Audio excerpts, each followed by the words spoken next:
By the way, it was great to see the coverage from HBO's Real Sports, the feature on Matt Stutzman. What a great boost for the whole sport of archery. Oh, yeah, and they did a great job. And we all know Matt is... I noticed Rio Wild got into that, too. Yeah. Got a little national pub there. A little bit, yep. It was good. Your voice got in there, too. It was awesome. So. Yeah, they snuck me in there. It was late at night, and all of a sudden that came on. I was doing something else, and all of a sudden I went, Yeah. that sounds familiar. Yeah. But that was you I was talking about. For those of you who have not seen it, as they introduce Anton Bulaev, who is back for his second time on the field here on Compound Sunday at the Indoor World Championships. Getting back to the feature on Matt Stutzman, it was on HBO's Real Sports, one of the finest sports programs in the world, I think. And they did a tremendous workup on Matt Stutzman, one of the most amazing athletes in the world. Yep. Born with no arms and has managed to become a world-class archer. Oh, without a doubt. Overcoming every obstacle you can imagine. And one of the most positive people you will ever meet. 100%. I consider him a very close friend, and just, he helps me a lot in my staying positive on things, so. So Anton Bulaev in this match against Furkan Dernekli of Turkey. Turkey has had a lot to cheer about so far this morning. Yeah. Them and Russia, they've faced each other a few times in some different stuff today. This is the men's bronze medal match. And 19-year-old Anton Bulaev, ranked 406th in the world, makes his home in Moscow, lives and trains in Moscow. Starts off with a 9, a little bit to the left. Now a good look at Furkan Dernekli of Turkey, 18 years old, ranked 340th in the world. Yeah, and they come in ranked 3 and 4 from the qualification, so they're falling right in with the numbers.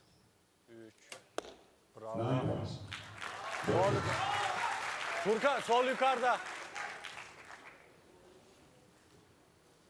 Bulaev again with the advantage. We talked about with Evrim Salam of Turkey a little while ago. Yeah. She had the advantage as well. It didn't work out for her in that case, as she lost to Athena Kayopoulos, but advantage for Bulaev to have been out here before shooting with the team. Yeah, oh, definitely.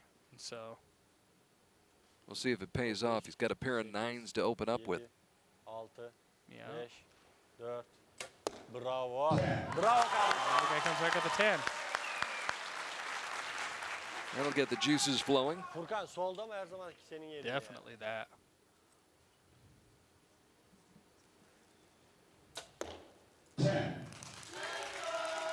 Sağ kolu unutma. Solid.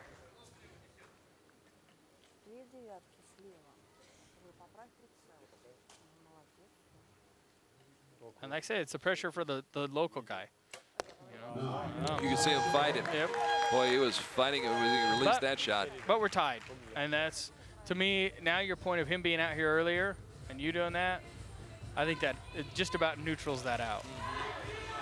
So really, if you don't take advantage of it in that first end, yeah, it's you lost whatever edge maybe you had by having been out here before. Now he can settle down. Yeah. He's used to the lights and the sounds. Yeah.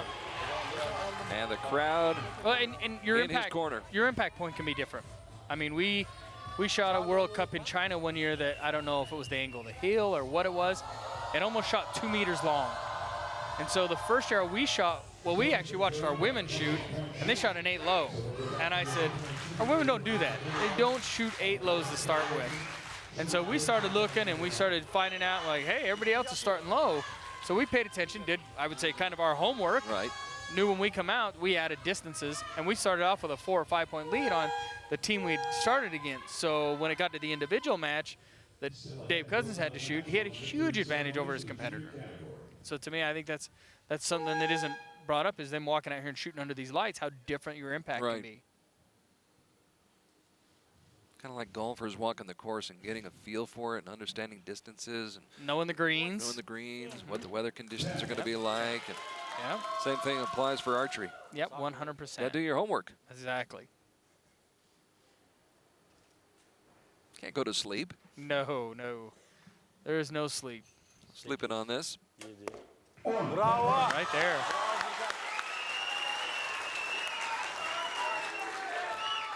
The shootout is on. Yeah. Might go to a shoot off, who knows? Yeah.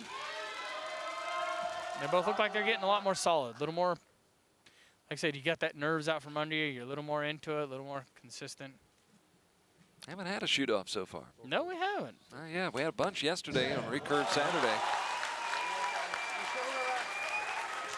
These guys matching shots now here in the second end. Anton Bulaev. 8, 7. Got live rounds in that chamber. Yep. And like I said, after you come out and kind of got the nerves back settled down, you know, and some guys, when they go from the team to the individual, it doesn't help as much, I guess, but I always loved it. It always gave me that extra confidence because I'd been out there. 6, 5. Looks like he's been there before. Yeah, and like I said, he got it out of the first end. He missed the first couple and then rolled it in. So, Dernekli with a string of 10. Same goes for Bulaev in the second end. We're still tied. We were tied after the first end. We're tied after the second end at 58 all. One more match to go here in the morning session as we watch the juniors, the up-and-coming rising stars in this sport here at the Indoor World Championships. Furkan Dernekli of Turkey, a 2-point win in the second round, a 1-point win in the quarters, and then lost by 2 in the semis to Victor Oratz, whom we shall see very, very shortly. yeah. Dernekli, 2 wins prior to these championships here in Ankara. Had a team gold medal at the Youth World Championships in Yankton last summer. Also picked up gold medal at the Youth Championships in China, 2013. Yeah, and a little different. They're both shooting different brand bows than we're used to. I mean, you got the Bowtech and the Elite out there, so it's a little different there too. So, I mean, that's the future of the sport, and they're out trying different things. It's a little interesting.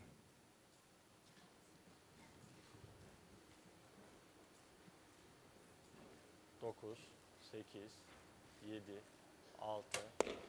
9, just under 10. And there you go.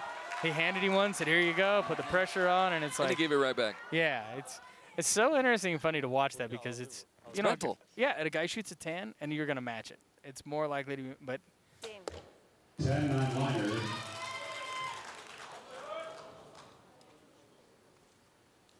Sağ kolu unutma. and they've listed it at a 9 with an asterisk, so we'll see how that goes. See if we can capitalize a little bit here. 8, 7, 6, 5, 4. 10. Not much question about that. No asterisks there. No doubt. So a slim lead for the Turkish archer. Here in the third end, final shot of the third end. That looks like it caught the line. Yep. Barring an arrow call. Sağ kol. And we've seen a few of those. Yep. Well, when you're talking something the size of a penny, it gets pretty critical as to how different the arrow, I mean, the distances become. 5. 9. Bravo. Well, Gave it right back. yep, and we could be tied or we could be 1 point ahead depending on the arrow call. It's very likely that we'll go back to our... We have been working the judges here. Yep, oh, they've definitely got their work out for sure. I don't think there's been many ends that there hasn't been at least one arrow call. So Bulaev deep in conversation with his coach, Anton Bulaev, who already has a gold medal. That came in the men's team gold medal match as Russia defeated Italy 234 to 230, pulling away from the Italians after the Italians had tied it up midway through the third end. Russia led by Bulaev with a strong finish. And Bulaev going for his second medal, trying to get a bronze to go with that gold. Furkan. Sol koluna, sağ koluna dikkat edin. Good look at the unique style of Anton Bulaev.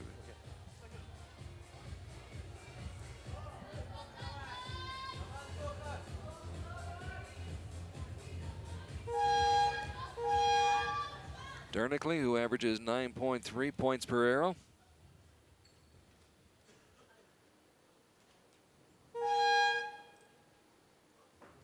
Up to the line along with Bulaev, who will shoot first. Uses that thumb on his right hand to anchor right behind his neck. Yep. And a little different style with using 2 fingers as a trigger versus 1. And like I said, it goes back to the whole difference of everybody's so personable. It's going to be all a little different. 9, 8, 7, 6. 9. Advantage goes to Bulaev. Furkan çok yakın, çok yakın.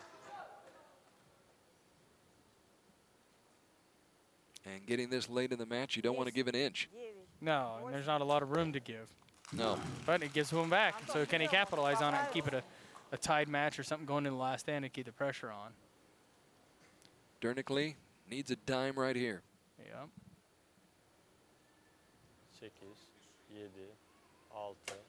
10. Bravo. Nailed Go. it. Yeah. The match is 105 all. it's just become a 4-arrow match. Furkan yine yukarıdan alıyor. 10, 9, 8. 10. Sağ kol kardeşim. Throws down the card. Let's see. Yep. Can he match it? Can he match it? 9, 8, 7. What's he got up his sleeve? Another 10. Yeah, there you go. I'll see ya and I'll meet you. Yep. Now we're down to 3 arrows, and now it will be interesting because it's just 3 arrows. Anything can happen, but Tied at 115. We were tied. Well, we've been tied the whole way. 28 after the first end, 58 after the second end, 86 after the third end, and now 115 apiece after the fourth end. It can't get much closer than that. Yeah.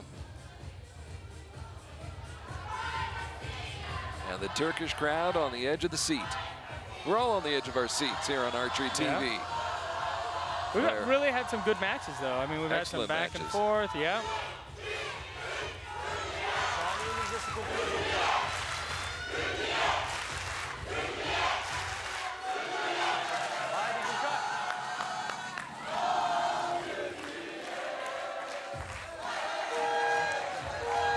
A little bit of a look of regret on the face of Bulaev.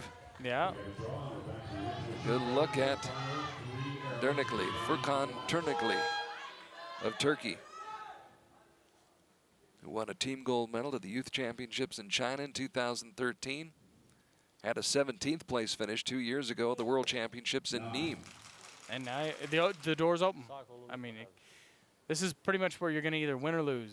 You got to capitalize on these one little mistakes that the other guy makes. 9, 8, 7, 6, 5. Dernekli cashes in. Oh, I thought he did. It's a close one. I don't know. That's Furkan kesin I o. love the suspense and the drama. yeah. And like I said, he gave you the door open. Did you really, capitalize on it? Now, 10. now you've left it up to a judge to call, and that's not your favorite thing to do. No. Bulaev battling for his life right now in this match. 9, 8, 7, 6. Furkan finds the range. Yeah. To keep his chances alive. I mean, whether that one's called in or out. Now we got another arrow coming off a rest. 10 seconds to work with. 9, 8, Regroups. 7, Got her back. 6, 5, 4. But again, he's got that style. It takes him a while to settle in. He gets the And a shot 9. off. So now the door's open. 10 will guarantee him the win. 20 seconds is pretty tight for a compound. A little different for a recurve, but 20 seconds is really on the edge of a tight side. 8, 7. For the win. 9. Well, Did he get it? Depends on We'd the arrow have to call. wait and see. and this is the worst because, It's the waiting game. yeah, well, not only the waiting game, but you put it there. I've had guys be upset because they didn't get an arrow call or whatever. To me, I shot it there. I may not be happy that it didn't go in, but I shot it to give it that chance to be in or out. It comes back to you. Yeah, and that to me, I think is just one of the things that needs to be, a lot of people don't understand. They're always just mad. To me, I shot it there. I gave it the chance to have that question. The person that needs to be mad is mad at yourself. Yeah, you can rail at the gods all you want, but Yeah. who pulled the trigger? Yeah. Who put that dot where it went? Or I'm going to say it got called out. They looked at it up close. Now he stands back. We're going to have a shoot-off. See? Tied. Yeah, that's it. We're going to a shoot-off. You can always tell body language when an arrow gets called out, the guy wants to go look at it. Because it's like, really? Do you believe that got called out? And that's yesterday we were laughing at that because somebody said, how did you know that? And I'm like, dude, I've seen it 100 times. Your guy's going to go look at it to see if it really was in or out. And you know what? As we looked at it right there, it did look like it was out. Most definitely. Yeah. So you asked for your shoot-off. Here it is. One arrow. That one was not as tough to call as some of the ones we saw yesterday in recurve. Oh, definitely. There was incredibly close calls. Yeah. And this adds a whole new aspect of closest to dead center. Because not only you worry about score, but now you're worried about placement. And it just adds that extra little, I mean, a good shot can be a good shot and still lose. There's good and then there's better. There is, yep. And this is usually where, this was an interesting decision I saw by the guy from Turkey, being the third ranked. He actually let the other guy shoot first. And usually you want to shoot first so that in this situation, you get to put the arrow down there for him to look at. There is an opportunity right now for Dernekli. Yep, the door's open. A good, strong shot will put it right in the middle and give you the victory. It's in his hands. Yeah. It's well within his reach. 8. Has to put it in the center of the target, and he does not. He No. does not. No. And the victory goes to Anton Bulaev. Bulaev shot first. It wasn't a great shot, No. but it was good enough. Yep. And like I said, that's why shooting first, I think, is an awful big decision. I mean, and you look back at it, maybe later he decides that he should have shot first, maybe he shouldn't have, but like I said, Great match, though. Yep, as young kids, you're going to learn. You know, I've always had people, why do you want to shoot first all the time? And it's not to put the arrow down there first so they have to look at it. It's so I get the shoot-off chance to shoot first. Right. So it goes to the shoot-off, our first shoot-off of the day. And Anton Bulaev with a 9-liner, or maybe I should say a 10-liner, is able to pull this one out. It was nip and tuck the whole way. Tied after each of the 5 ends, went to the shoot-off, and Anton Bulaev shoots first and shot just a little bit better than Furkan Dernekli of Turkey. Took some of the wind out of the sails here in